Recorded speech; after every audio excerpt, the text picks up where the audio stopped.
Bienvenue sur Faminimaliste, le podcast qui partage astuces, méthodes et réflexions pour apprendre à vivre mieux avec moins autour de nous, même en famille et toujours dans la bonne humeur. Si vous êtes nouveau ici, je me présente, je m'appelle Hélène, je suis maman de 3 ados, minimaliste depuis plusieurs années et professionnelle du désencombrement certifiée. Et si vous n'êtes pas nouveau, bienvenue chez vous et merci de votre fidélité. Aujourd'hui, on va parler d'une phrase terrible quand on fait du tri ou bien quand on est face à un achat, le fameux « c'est pratique ». En quoi ça pose problème et que faire pour s'enlever cette idée de la tête, je partage mes réflexions avec vous. Allez, c'est parti pour l'épisode du jour. Aujourd'hui, on va parler d'une petite phrase qui nous a tous fait craquer à un moment ou à un autre, le fameux « mais c'est pratique ». Ces deux mots magiques qui nous ont fait sortir la carte bleue plus vite que notre ombre devant une pub en ligne ou qui nous font garder des objets qu'on n'a pas utilisés depuis que les chaussettes basses étaient encore considérées comme le top du style, ce qui n'est plus le cas si vous n'avez pas encore suivi la mode. Mais est-ce que tout ce qui est pratique est vraiment pratique? Aujourd'hui, on va explorer ensemble les pièges de cette notion de praticité qui nous pousse souvent à consommer plus que nécessaire et parfois, et voire même très souvent, à garder des objets qui, au final, nous encombrent plus qu'ils nous servent. Prêt pour un petit voyage au pays du « Oh, ça a l'air tellement pratique !» C'est parti!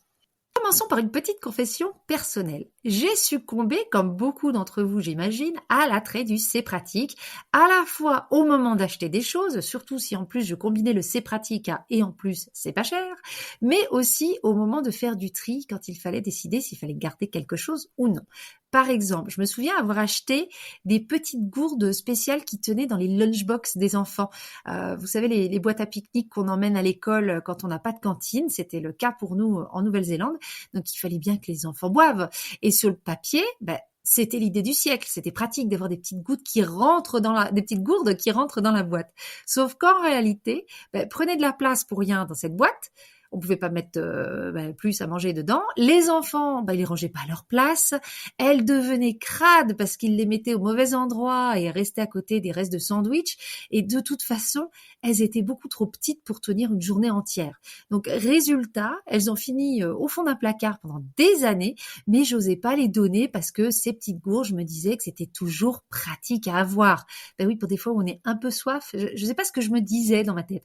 Je me disais des fois aussi que même en randonnée, ça pouvait être bien de partir et de pas avoir apporté beaucoup d'eau, sauf qu'au final c'était pas assez d'eau. Donc le c'est pratique, je sais pas pourquoi je l'avais dans ma tête, ça avait l'air pratique parce qu'en fait ça rentrait dans un contenant, sauf que ça l'était pas du tout, en tout cas pas dans notre cas. Autre exemple de choses dans lequel je suis tombée, dans lequel vous pourrez peut-être vous retrouver, les moules pour faire des glaces à l'eau.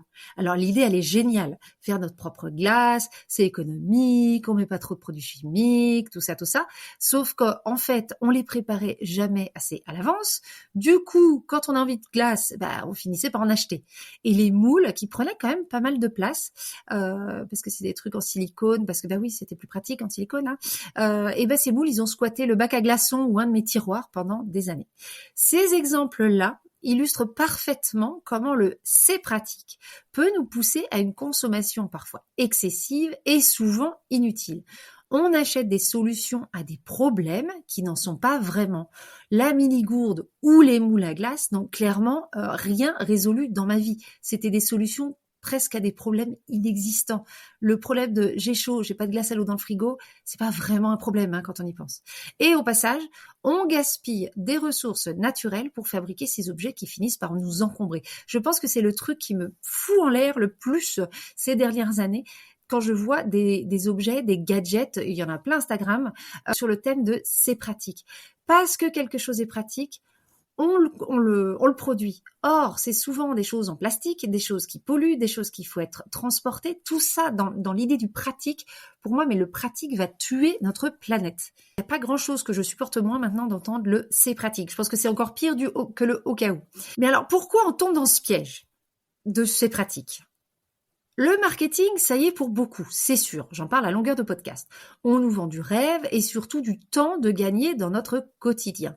Gagner du temps avec ce gadget révolutionnaire. C'est l'argument ultime, surtout pour les parents et en particulier les mamans qui portent souvent la charge mentale du foyer. On nous fait miroiter un gain de temps considérable, couper des légumes plus vite, visualiser notre charge mentale en un coup d'œil, passer le balai plus efficacement avec un Swiffer, éviter la chasse aux chaussettes célibataires, facilitez-vous le bricolage, etc., etc.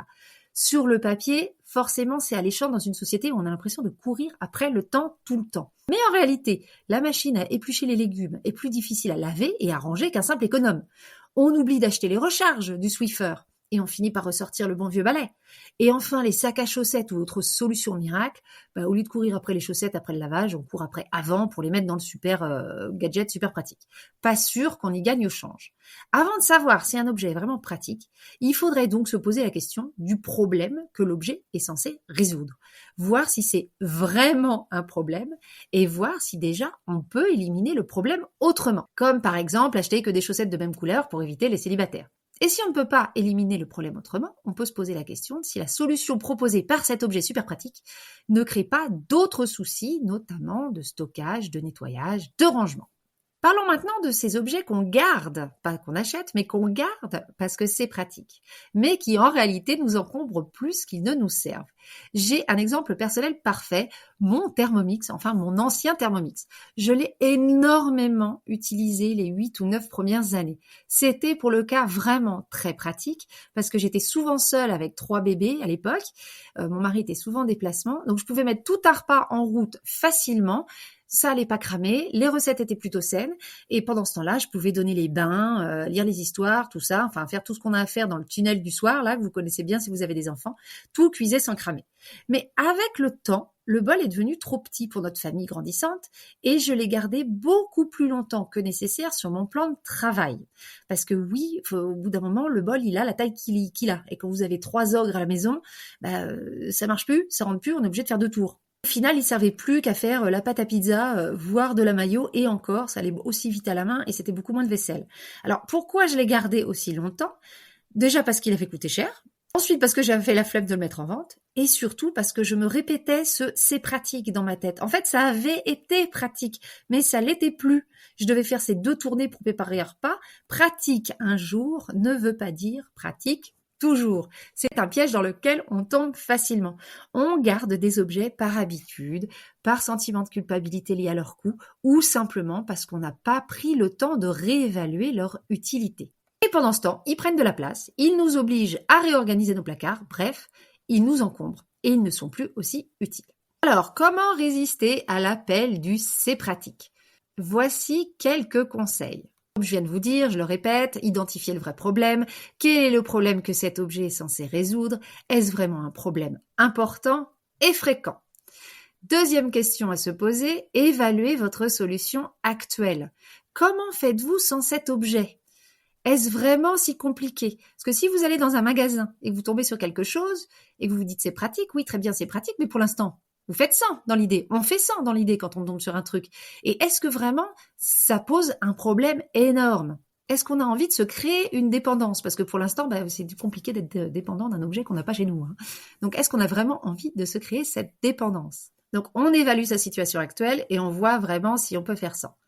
La troisième chose, c'est d'être concret. Quand on dit c'est pratique, mais ça veut rien dire en fait. En quoi cet objet serait plus pratique ? Est-ce que ça va nous faire gagner du temps, de l'espace ? Est-ce que ça va faire gagner les enfants en autonomie ? Bref, c'est pratique à quel niveau ? C'est comme le fameux au cas où, mais au cas où quoi ? On a du mal à aller au-delà des questions. Oui, parce que si on se trouve la réponse à cette question, peut-être que ça voudrait dire qu'on devrait se débarrasser de cet objet ou pas l'acheter. Puis donc, soyons concrets.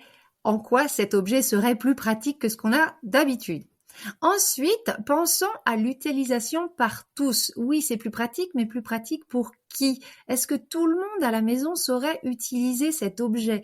Si on a un objet qui fait l'affaire, dont tout le monde sait se servir, c'est peut-être plus pratique d'utiliser cet objet-là, de garder cet objet-là, plutôt que d'en garder un nouveau qui est peut-être un petit peu plus compliqué dans son fonctionnement et qui fait que il y a que papa et maman qui peuvent l'utiliser. Donc pensez à l'utilisation de tout le monde. Ensuite, considérez le cycle de vie. Forcément, c'est pratique, mais à quel coût pour la planète? De quoi il est fait? Quelle est sa fin de vie? Ça a beau être pratique, si c'est un truc qui demande d'acheter des piles toutes les 6 semaines et que ces piles elles finissent dans des décharges, oui, ok, d'accord, c'est pratique, mais c'est pratique pour qui? Pour nous, pas forcément pour la planète. Ensuite, méfions-nous du marketing. Ne nous laissons pas avoir par des promesses mirobolantes, des publicités ou des influenceurs. On nous met en scène tous ces gadgets-là pratiques, mais des fois, c'est pas des mises en scène réalistes. C'est pas comme ça qu'on va l'utiliser dans la vraie vie. Et ce problème-là, de toute façon, il n'existe pas vraiment. On nous l'invente, on nous met sous le nez. On a tendance à s'identifier, surtout sur les réseaux avec des gens des influenceurs qu'on peut suivre et en qui on fait confiance, mais méfiez-vous du marketing. C'est pas parce que cet objet est pratique pour une personne qu'elle le sera forcément pour vous. Si je repars sur la question du Thermomix, moi le mien, je l'ai utilisé pendant 8-9 ans, mais à fond tous les jours. J'avais des copines ou des membres de ma famille qui en avaient et qui regrettaient leur achat parce qu'elles s'en servaient pas du tout. Donc oui, pour moi c'était pratique, mais pour elles ça l'était pas. Et enfin, attendez avant d'acheter. Là, on parle du c'est pratique dans les magasins, pas du c'est pratique au moment du tri. Donnez-vous un temps de réflexion. Si après une semaine, vous pensez toujours en avoir besoin, vous trouvez toujours ça pratique, peut-être que vraiment ça l'est. Parce que oui, des fois, il y a des choses qui sont vraiment pratiques. Je suis pas quand même si bornée que ça. L'essentiel, c'est de prendre du recul, de réfléchir à nos vrais besoins et de ne pas céder à la pression du marketing ou à l'illusion du gain de temps miraculeux. Rappelez-vous, si vous avez réussi à vivre sans cet objet jusqu'à maintenant, c'est peut-être que ce n'est pas un vrai besoin. La vraie praticité, c'est d'avoir moins d'objets à gérer, à ranger, à nettoyer. C'est d'avoir plus d'espace, plus de temps et moins de stress lié à la gestion de nos possessions. C'est ça le plus pratique. Alors, la prochaine fois que vous entendrez un « c'est pratique », prenez une grande respiration et demandez-vous, est-ce vraiment pratique pour moi ou juste un argument de vente ? Et voilà pour l'épisode du jour. Merci d'être allé jusqu'au bout. S'il vous a plu, merci de m'aider à faire plaisir à l'algorithme de votre plateforme d'écoute en mettant des étoiles, des commentaires ou en partageant avec des proches. Je vous invite également à vous balader en description pour télécharger mes ressources gratuites comme la fiche méthode de l'épisode, ma liste de 20 défis tri et ma checklist de tri. Vous pouvez aussi vous préinscrire pour le prochain programme d'accompagnement au tri. Je vous dis à très bientôt et en attendant, n'oubliez pas, vivre avec moins, c'est vivre avec mieux.